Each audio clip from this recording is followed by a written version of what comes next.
Due to an extremely busy summer, and what's turning into an even busier fall thanks to me selling my house and being in the closing stages of buying a new one, more on that in just a couple of weeks, I missed the custom board partner release of AMD's RX 5700 series graphics cards. Right around 2 months ago, Asus did send over their brand new ROG Strix RX 5700 card for me to review, and I'm finally getting to it today. But today we are going to dig into this card, find out what makes it tick, and see if at $400 it's the right graphics card for you.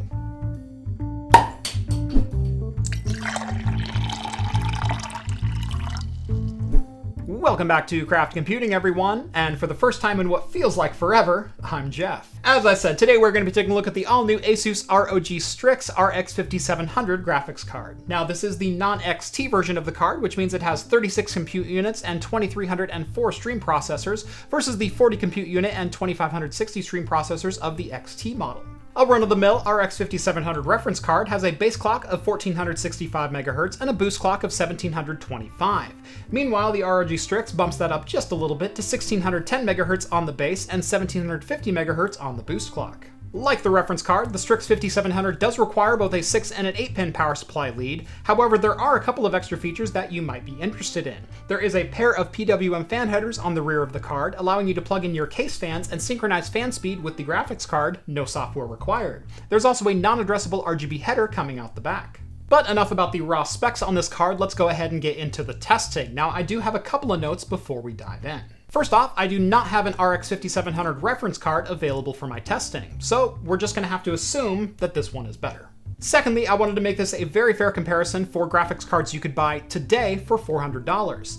Now, today was about 2 months ago when I went out and purchased an RTX 2060, as the 2060 Super was not yet available. So my numbers for today are using an RTX 2060 from EVGA, the Superclocked edition. Because of the disparity of new cards that I really wasn't able to test, I also wanted to test against the previous generation flagship cards, so the GTX 1080 and the Vega 64, both of which you can get for actually less than $350 today.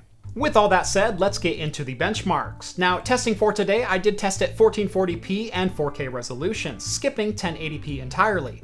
The reason being is I assumed if you're buying a $400 graphics card, you can probably afford at least $250 for a moderately priced 1440p panel, or go up to $350 or $400 and get yourself a nice 144 high refresh rate panel, like the Pixio PX276 that I reviewed not long ago.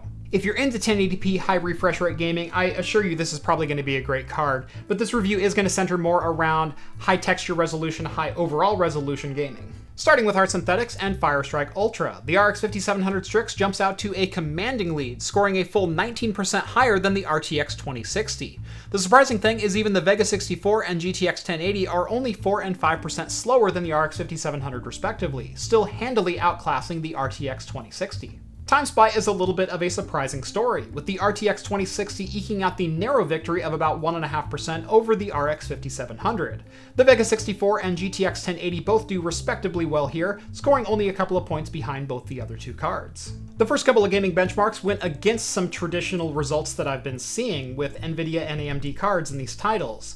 Let's just start with Doom and its Vulkan API, a traditionally AMD-leaning title. The RTX 2060 sees the narrow victory, scoring 2 and 4% faster than the RX 5700 at 1440p and 4K respectively.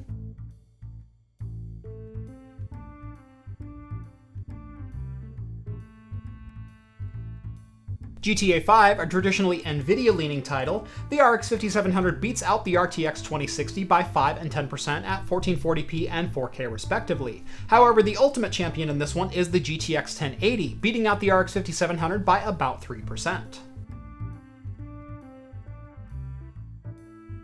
Moving on to Hellblade: Senua's Sacrifice, the results start to go a little bit as I predicted when I started. The RX 570 does take a 5% lead over the RTX 2060 here in both 4K and 1440p, with the GTX 1080 again winning out by about 5%.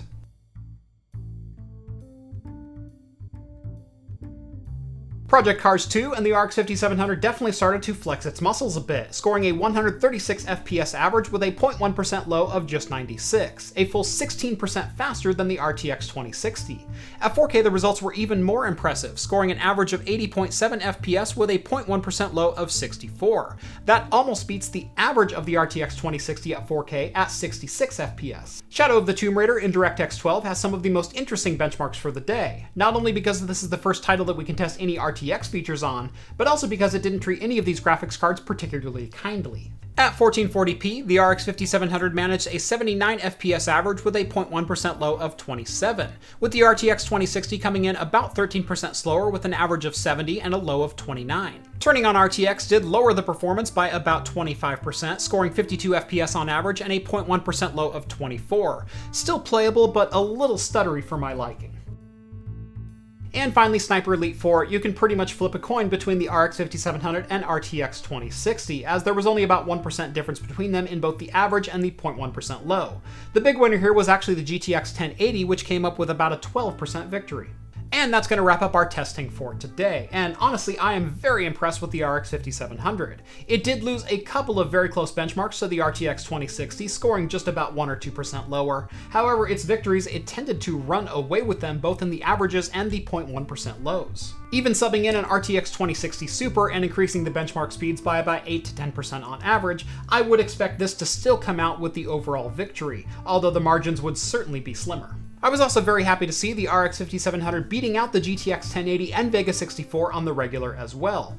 Those cards are kind of the perennial R-stars, beating out the RTX 2070 on the regular, so with this holding its own, this would probably go toe-to-toe with an RTX 2070. Cooling performance was fairly impressive as well. I ran a 1-hour loop of Time Spy and recorded the max temperature observed. GPU core stayed at 68 degrees Celsius with the max hotspot recorded of 76 degrees. Memory temperature peaked at just 80 degrees Celsius with an average of 78, so certainly an improvement on RX 5700 reference cards that I've seen previously. However, again, I have no previous experience. I'm going off of others' reviews in that case, so take my opinion there with a grain of salt. Now, this card does have dual BIOS on it with a performance and a quiet mode with a little rocker switch right there. However, in my testing, they were virtually identical. And when I say virtually identical, the only thing that changed was about 5% of the fan speed.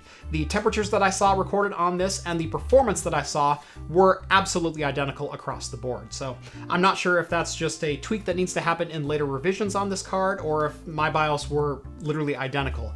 But in my testing, it made no difference. And that's gonna wrap it up. So at $400, do I think the Asus ROG Strix RX 5700 is a good buy?